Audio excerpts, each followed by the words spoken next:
एकाच प्रकारचं तेल पुन्हा पुन्हा वापरणं शरीरासाठी किती धोकादायक आहे तुम्हाला माहिती आहे का? खाण्यासाठी जे तेल वापरतो ते नेहमी बदलायचं. एकसारखं तेल कधीच वापरायचं नाही.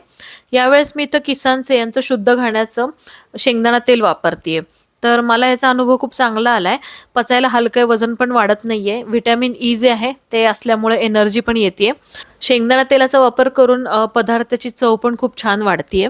मला कायमच सुक्या भाज्या किंवा चटण्या ज्या असतात त्याच्यावरती तेल घ्यायची सवय आहे. पण ते तेल शेंगदाणा तेल असावं हे मला माहीत नव्हतं. शेंगदाणा तेलाचा कच्चा पण आपण वापर करू शकतो हे मला प्रथमच कळलं. म्हणून मी लगेच हे तेल विकत घेतलंय. तेल घरात आल्यावरती मस्त एक अशी चटणी बनवली आणि टेस्टला खरंच खूप जबरदस्त लागते बरं का ही चटणी. शेंगदाणे खरपूस भाजून घेतले. पॅनमध्ये थोडं तेल घेतलं, जिरं थोडंसं घालायचं, लसूण पण अगदी थोडा वापरलाय.